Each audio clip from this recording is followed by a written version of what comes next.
Hi, this is Professor Makimura. I'm here with my friend Jan Zelener, who is uh,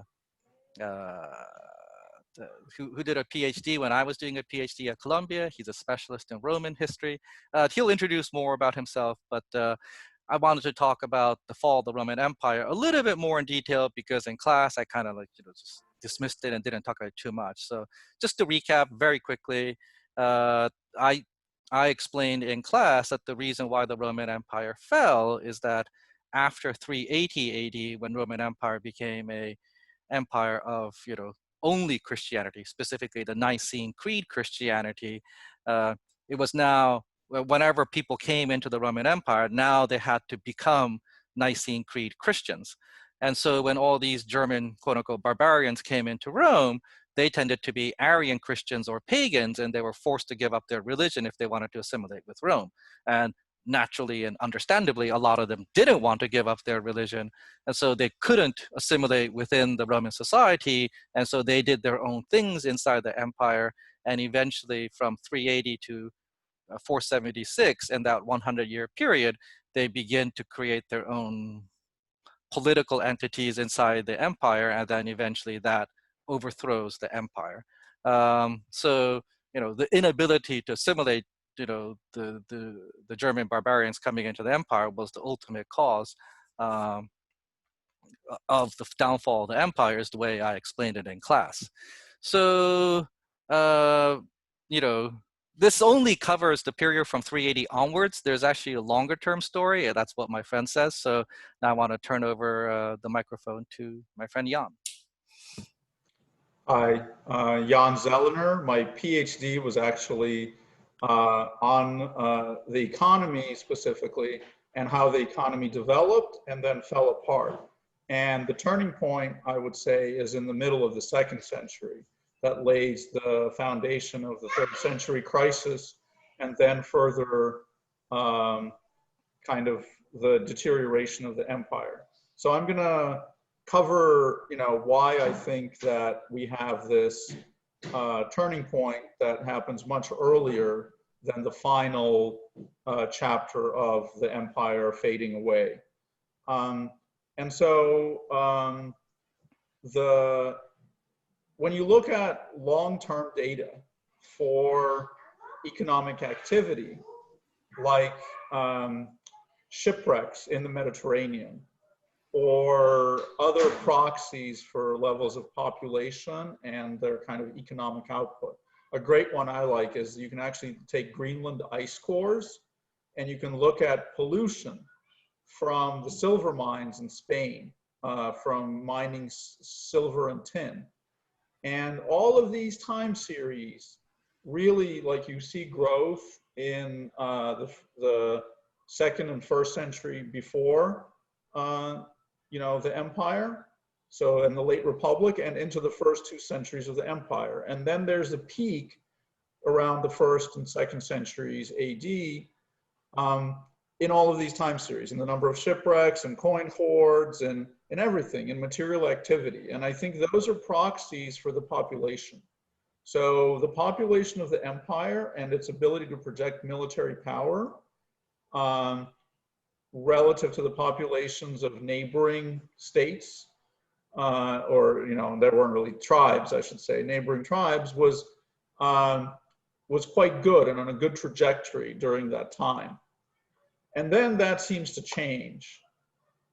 We see it in these economic factors going down. And that starts, I would say, around 165 AD. And the reason it does is because all of a sudden we have a pandemic that comes from somewhere in Central Asia, and that is smallpox. Is this the Antonine Plague? It is the Antonine Plague in 165. And so the armies of Lucius Verus come back from Parthia, and they bring back this infection, and we have letters and texts and all kinds of people talking about how people were dying left and right. But when we model it out and when we talk about this, it doesn't happen. And obviously right now with the coronavirus, we can see how a pandemic really happens. It doesn't happen everywhere at once. It's spread out.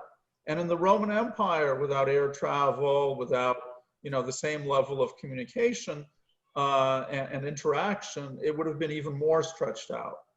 So the Antonine Plague takes about 30 years to play out. Between 165 and 195, you have, it hits Rome early, it hits other cities here and there, and we hear about these outbreaks at different dates. And we see in some of the Egyptian data, the drop in populations in certain villages and things like that. But it takes at least 30 years for it to really hit the whole empire. But over that 30-year period, you have like a 20 to 30% reduction in the population of the empire. Oh, that's big. I didn't realize it that big. Not like the Black Death. The Black Death was even worse, in medieval Europe. It's not quite as bad, but it's still significant when you think about, the total population and the economy. And this was something that was happening, within the empire more than it was happening to the tribes outside the empire. Because inherently in the empire, you have these large cities where, it can be sustained and be endemic. And the more rural you got, the less likely you'd have these periodic epidemics. It might get out there once a decade or something like that, but it wasn't sustained transmission in those areas. So that period from 165 to 235 lays the groundwork for the third century crisis. And we see in the third century crisis the inability to, part of it is an economic problem of how you pay the army and what is money worth and things. But all those economic problems come from the fact that your population just dropped 20, 30%, and your tax base is, much less. Your ability to recruit troops, sustain troops, everything is hindered. So the army, the size of the empire that developed in earlier times and expanded, and the fortifications that you had to maintain and boundaries that you had to protect was strained.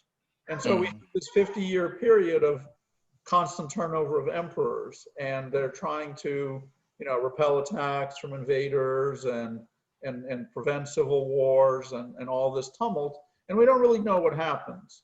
And there's another plague that happens in the middle of this period called the Cyprian plague in the around 250s. And this was probably the emergence of measles.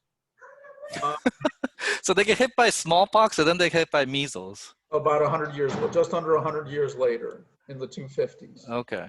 And so that's another set of pressures. And so when we get out to Diocletian and Constantine, when we get to the late antique world, the late 200s, the early 300s, we're dealing with a very different empire than we had dealt with in the middle of the 2nd century, population-wise and economy-wise.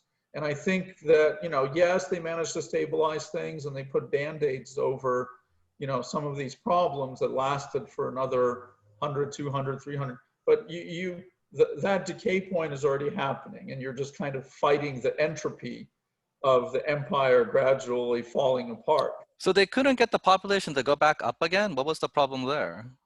Well, I think you have these new diseases, and you would have to have a fertility response, right? When the mortality goes up like that, people need to have more kids.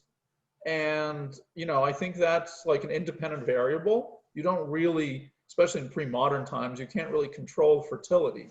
People decide how many kids, and it just didn't happen. It didn't reach equilibrium, at first. So there's like a slow, steady decline in population.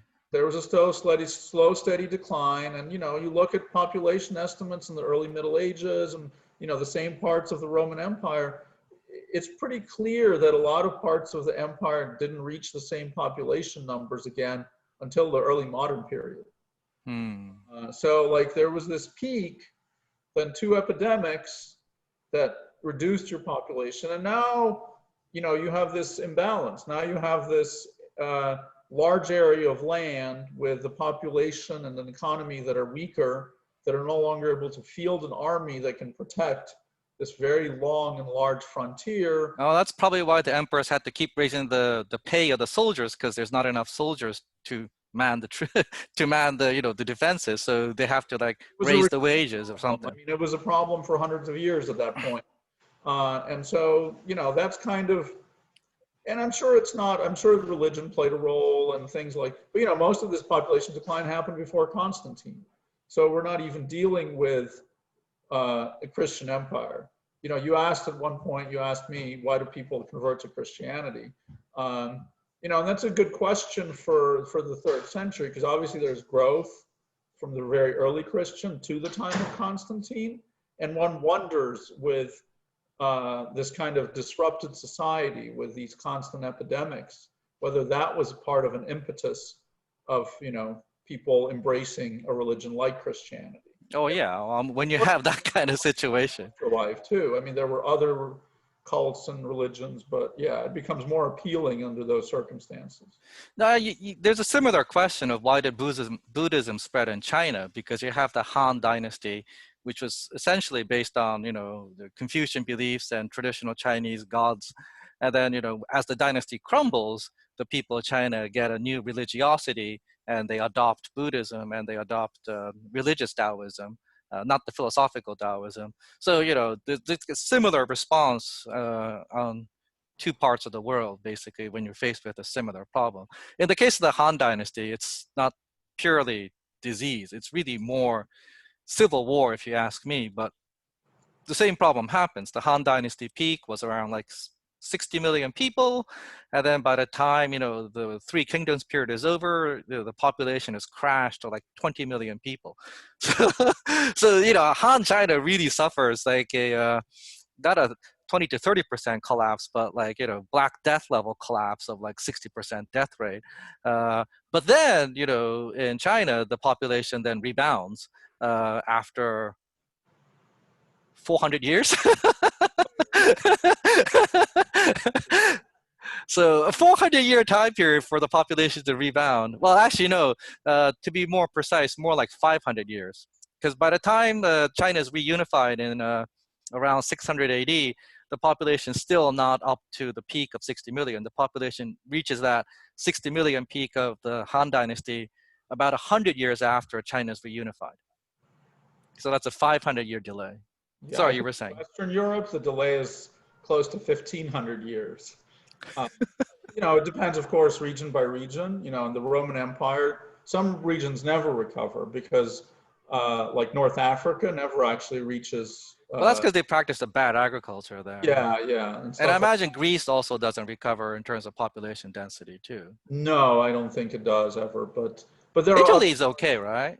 Hmm? Italy's okay, right? Well, I think Italy recovers probably by sometime in the Renaissance.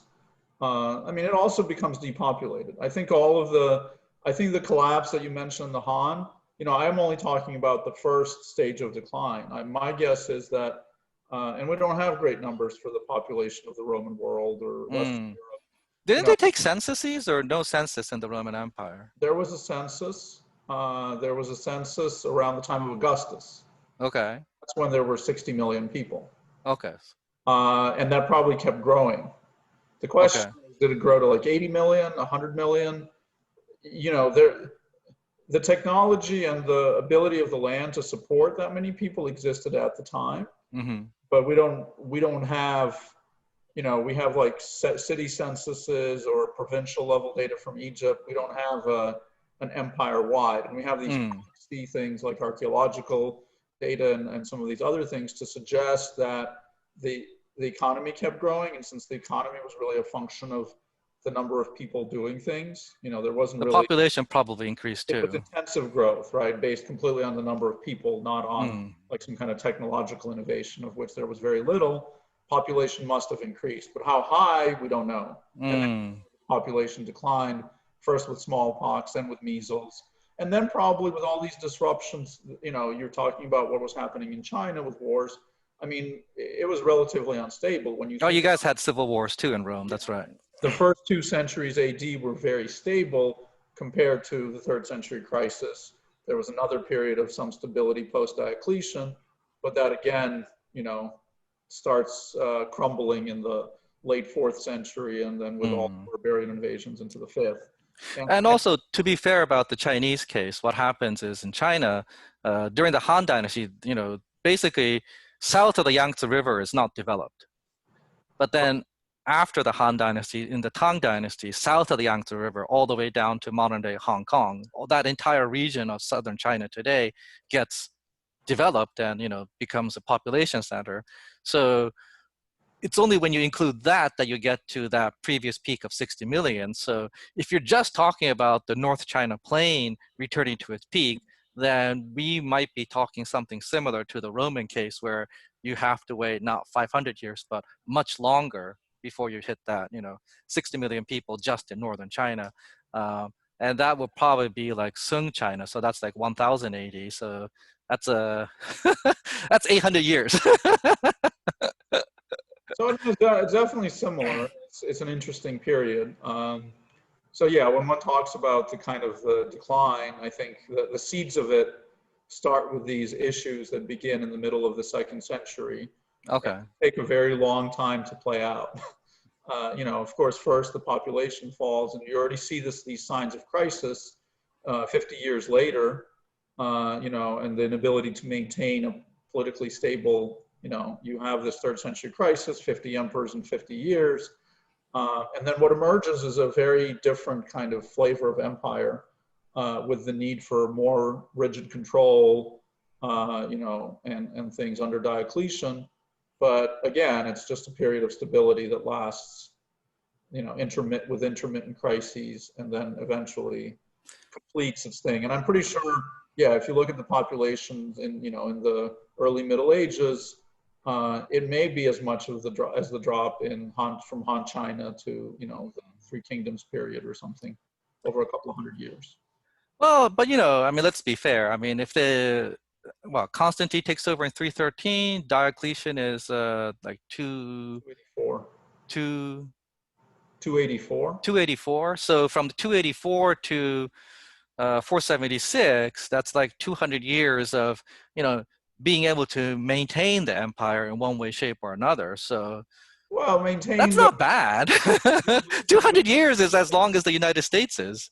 Yeah, but you're losing pieces like, you lose Britain, you lose parts of Gaul. Like the empire, by 476, you're just talking about the sacking of Rome. By that point, Spain is no longer under Roman control. Most of Gaul is not. It's just North Italy. It's just Italy and North Africa. Yeah. Yeah, you've already chipped away at the entire kind of, northwest part of the empire. So you're far from the peak.